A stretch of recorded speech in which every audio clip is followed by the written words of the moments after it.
Today, we're digging into a legal masterpiece from the 16th century. It's this incredible work of philosophy that really tried to pin down what justice is for a world that was pretty much in chaos. And believe it or not, its ideas are still making waves in our legal systems today. I mean, think about it for a second. It's a question we still wrestle with constantly. But imagine asking it 500 years ago. Is a law fair and right just because a king says so? Or does its power, its real authority, come from somewhere deeper, something more universal? You have to picture the scene. The 16th century was just a world turned completely upside down. You have new continents being discovered, the church is breaking apart, new global economies are popping up. The old rules just didn't seem to fit anymore, and everybody was scrambling, looking for a new moral and legal compass to guide them. And right into the middle of all this chaos steps a Spanish philosopher and theologian, a guy named Domingo de Soto. And he comes up with an answer that would honestly shape legal thinking for centuries to come. And what an answer it was, seriously. Between 1553 and 1554, Soto drops his life's work, De iustitia et iure, that's on justice and law, and it is a colossal 10-book monster of a text. This wasn't just some casual essay. This was a full-blown attempt to build a complete system of justice right from the ground up. The ambition here is just staggering. Soto wasn't just floating around in abstract philosophy.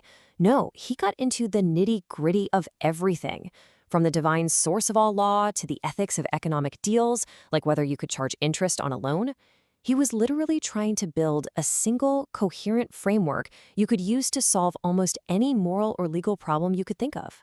So who was the man who had the guts to even try to systematize all of justice? Well, looking at his life, you can see he was anything but a detached academic just locked away in a library.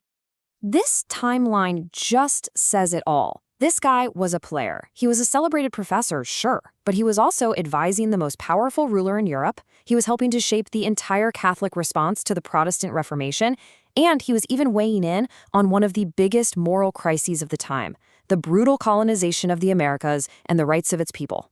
And that right there is the key thing to understand. His ideas about law and justice weren't just theories he dreamed up. They were forged in the fire of real-world conflict. From giving advice to an emperor on how to run a country, to debating the actual humanity and rights of entire populations.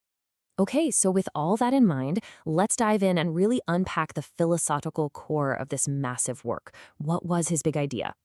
Well, it all boils down to this one concept, the essentia legis, which is just Latin for the essence of law. For Soto, if you wanted to know if a law was legitimate, you first had to understand what law is at its most fundamental level. Where does its power actually come from? And he broke it down into this really clear three-tiered hierarchy.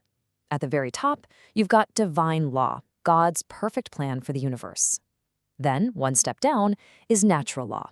Think of this as the part of that divine plan that all human beings can figure out just by using basic reason. And then, at the bottom, you have human law, all the specific rules and regulations that kings and governments pass. So here's the kicker. For a human law to be a real law, it had to line up with that higher natural law with basic reason. If a king made a command that went against those fundamental principles, well, in Soto's eyes, it wasn't just a bad law. It wasn't a law at all.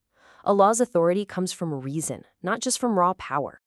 Now, you might think this is all just, high-minded philosophical talk, but Soto had a very, very practical goal in mind for his 10-volume epic. He literally dedicated the entire work to the future king of Spain, Philip II. It was what they called a mirror for princes, basically an instruction manual for a monarch on how to be a good and just ruler. He was looking the next king in the eye and saying, look, this is the system. This is your playbook for making sure your laws are legit and your rule is righteous. So what was the whole point of this righteous rule? Well, it was all about the bonum commune, the common good. For Soto, the entire reason you even have a state and its laws is to create peace, order, and stability for everybody in society. That was the ultimate test for any law. But here's where it gets really interesting and, frankly, really modern. This focus on the common good creates a huge political tension. How do you balance the needs of the state against the rights of the individual? And for the most part, Soto tended to lean towards the authority of the state. He defended the power of an absolute monarchy and even argued that public authorities should probably fix prices on goods to protect society, which pushed back pretty hard against individual economic freedom. So this massive, ambitious book is out in the world. Did anybody actually pay attention? Oh yeah, the answer is a huge yes. And its legacy is just incredible. I mean, his influence just rippled through history. His ideas on natural law directly influenced guys like Hugo Grotius, who's often called the father of international law. His books became required reading for judges and lawyers trying to set up legal systems in the Spanish colonies. And, get this, centuries later, his work was still being used as an inspiration for creating Chile's civil code in the 1800s. For centuries, there was this little Latin saying that made the rounds among European thinkers: "He who knows Soto knows everything." It just goes to show you the immense authority his work had. If you wanted to talk about law and justice, you simply had to know Soto. And that brings us right back to our world, that central tension that Soto wrestled with, balancing the power of the state for the common good versus the freedom of the individual.